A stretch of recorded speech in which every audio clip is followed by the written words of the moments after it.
Caminhos da Comunidade, Rede Vida, o canal da família, Itapura, São Paulo, canal 40. Estamos em Iporanga, canal 23. Iperó, canal 54, Ilha Solteira, 45. Igarapava, 53. Mendonça, canal 54. Mirante do Paranapanema, no estado de São Paulo, canal 38. Aqui no programa, o autor do livro Zona de Coragem, Sérgio Mena Barreto, que é presidente da Abrafarma. Ô Sérgio, o que tem a ver a Abrafarma com motivação? A Abrafarma cuida de farmácias e drogarias, né? É uma associação que defende os interesses das farmácias e drogarias. Você é o presidente executivo não porque você é farmacêutico, você não é, e sim porque você é um administrador de empresa? A Abrafarma tem uma estrutura administrativa e um executivo, né? Um profissional que vai a Brasília, que vai no Congresso Nacional, que discute leis, que participa dos Conselhos Nacional de Saúde, o Conselho da Anvisa, e que atende a imprensa, faz toda essa... E eu sou esse profissional, eu sou o executivo dessa entidade, né? Já trabalho no segmento farmacêutico há 12 anos, né? Então venho aí de uma história de outros trabalhos, né? E estou na Abrafarma, vim para ficar uma temporada e o pessoal renovou o contrato. Mas assim, eu sempre fui uma pessoa na vida que tive 3 carreiras pelo menos, né? Então eu tenho uma consultoria de treinamento, que é a Mena Barreto Associados, agora, e tenho a Abrafarma, há 8 anos que eu sou presidente executivo, e agora tenho uma carreira de escritor. Mas mesmo quando eu era funcionário de uma empresa, diretor, eu fui diretor de operações, diretor de marketing de empresas, eu também permanecia, dava aulas gerenciais, eu gosto muito dessa história de contato com pessoas novas, né? Tinha um trabalho, trabalhava em trabalho comunitário, né? Então eu sempre tive sempre fui envolvido aí com umas 3 carreiras pelo menos. Agora, eu vi a sua agenda, ela está repleta de empresários te ligando. Eles querem que neste momento, basicamente neste momento, você fale aos funcionários. Agora, me explique, por que nesse momento em que há esse medo de crise, alguém tem que falar para a pessoa melhorar? Porque não dá tempo. Se vão demitir, vão demitir. Se vai melhorar, vai levar um tempo ainda para ficar bom. O que eles querem efetivamente de você? Empresas que não têm intenção de demitir também estão passando por uma situação que é o seguinte: os funcionários estão sendo reféns da amígdala. Vou explicar o que é isso. No nosso cérebro tem uma partezinha lá, tem um pedacinho que chama amígdala. Não sei se vocês sabiam disso. E às vezes você fica em pânico em função da amígdala. A amígdala é o pedaço do cérebro que te deixa em pânico em algumas situações. Te deixa às vezes paralisado. Então, em função de várias empresas estarem no processo de demissão, de reestruturação, alguns setores estão passando realmente com algumas dificuldades já.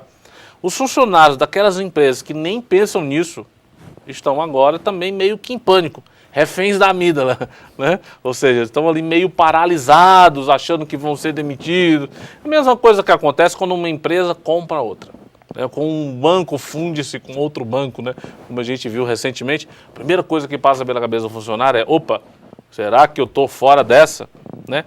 Um recadinho: geralmente o funcionário que fica refém da amígdala, que acha que está fora dessa, é porque está na zona de conforto, hein? É porque se percebe que está resultados decrescentes, aquilo tudo que a gente falou. Então algumas empresas têm chamado para dizer: olha, vem falar para o nosso pessoal, a gente está na época de planejamento, na época de pensar 2009.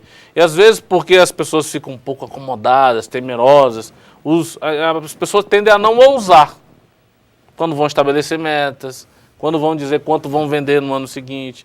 Então, às vezes, a gente tem participado muito. Precisa estabelecer metas, né? Precisa. Agora, de que maneira um profissional pode desenvolver metas e praticar desafios para a sua vida profissional? Eu diria que naquela nossa ideia de usar o elástico, né, de fazer tensão e tal, tem um método que eu uso muito, eu uso pessoalmente esse método. Domingo, né, antes do começo da semana, eu costumo fazer uma rápida visualização daquilo que eu tenho para outra semana, aquelas coisas que são importantes. E é muito fácil você estabelecer metas, na minha concepção, né? Eu tenho, por exemplo, deve ter metas pessoais, deve ter metas financeiras, metas de trabalho. E eu diria que a gente sempre tem coisas grandes que tem que tomar conta. São aquelas pedras grandes, como eu chamo, aquelas coisas imprescindíveis. Essas aí você programa logo. né? Então, no domingo, você chega e diz, quais são as minhas pedras grandes da semana? O que eu não posso deixar de fazer? Isso no curto prazo que eu estou falando, né? Então, o que eu não posso deixar de fazer? Depois você encaixa o resto. Porque se você resolver as coisas grandes, muita gente faz o contrário. Fica com medo das coisas grandes. Aquilo que é mais difícil, não encara. Zona de conforto. Zona de coragem é encarar. Então, se tem aquela coisa meio cavernosa, aquele relatório ruim, que sabe, você não gosta de fazer, vai lá e faz logo. Se você se livrou daquilo, o resto vai se encaixando naturalmente. E você pode usar esse método progressivamente, né? Quais são as pedras grandes do semestre? Quais são as pedras grandes do ano? Quais são os grandes desafios Quais do são ano? os grandes desafios? O que eu preciso pontuar, o que eu preciso fazer acontecer naquele período? Isso vale do seu ponto de vista vários, né? Aos 20 anos de idade, eu agora estou com 40, mas aos 20 anos de idade eu sabia, ou tinha mais ou menos traçado uma meta para mim em várias áreas, do que eu queria realizar até os 40 anos. Consegui praticamente todas. A última, assim, dessa etapa dos 20 anos foi o livro. E o livro eu vou começar um outro ciclo, né? Então eu já tenho uma ideia de fazer 4 livros. Quer dizer, ou seja, você já está apto a ingressar na Academia de Letras, né? Quem sabe, quem sabe. Sérgio, você é da família do General Mena Barreto. Isso. Que dá nome a várias ruas em São Isso. Paulo, no Rio de Janeiro. Uma família tradicional de militares, meu pai militar. Lá do Rio Grande do Sul. Do Rio Grande do Sul. Meu pai militar, meu avô militar, meu bisavô foi militar, vários tios militares. Só que lá em casa meu pai deu uma ordem. Filho meu não vai ser militar. E você, segui a ordem do meu pai. Aí você saiu da zona de conforto, Atendi ao chamado. Sérgio, é claro que você vai ficar me devendo ainda uma entrevista no ano que vem. O ano que vem está perto. Para a gente falar um pouco sobre medicamentos, os custos de medicamentos. Mas eu não vou me furtar de fazer uma pergunta para você no encerramento do programa ao presidente da Abrafarma. Por que a gente chega numa farmácia e diz assim, olha, esse medicamento aqui custa quanto? Custa R$200. Mas eu tenho uma farmácia que me vende a 175. Ele diz, me traga esse valor, me diga qual a farmácia que eu cubro essa oferta. Afinal, qual é a margem de lucro hoje no medicamento? A margem de lucro da farmácia é mínima. Na Abrafarma é a associação das grandes redes de drogarias do Brasil, né? Então a gente tem quase 50% do mercado, né? As grandes redes. A gente tem um contrato com a Fundação Instituto de Administração da USP, a FIA-USP, para acompanhar os números da Abrafarma. A rentabilidade da Abrafarma ao final do ano é 1,5%. A farmácia tem uma margem controlada pelo governo, e isso desde os anos 70.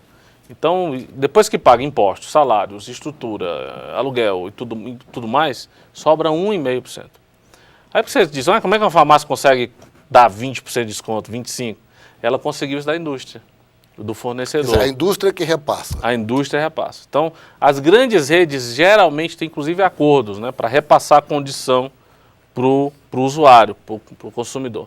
Então, claro, se você é uma grande empresa, você é uma grande rede, você tem muitas lojas, tem um volume muito grande de compras, é claro que se você obteve aquela condição, você vai repassar o usuário para fidelizar o seu cliente. Agora, tem indústria que no lançamento de alguns medicamentos, eles dão para o médico que repassa para o paciente um voucher cujo desconto atinge até 30%.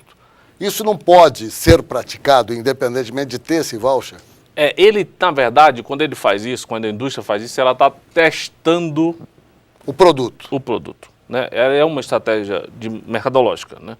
Então, como ela não tem margem, algumas indústrias trabalham também com margens específicas, ela não tem margem para dar aquela mesma condição para qualquer situação, ela testa aquilo através do médico. Né? Até para garantir também que o usuário vá no médico. É importante que o usuário vá no médico, faça a sua receita, que ele não vá na farmácia para comprar o medicamento sem receita, né?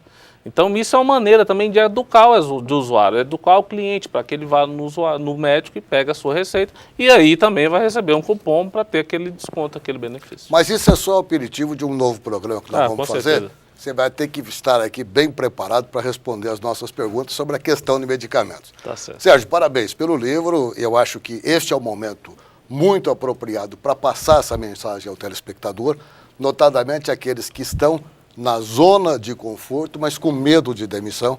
É preciso, a cada dia, se reciclar para evitar que esse medo venha. Não é? Isso então, cumprimentá-lo é o nosso dever. Afinal, precisamos passar otimismo para 2009.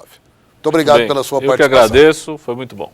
Caminhos da Comunidade volta ao ar pela Rede Vida na próxima sexta, às 13 horas. Até lá, se Deus quiser.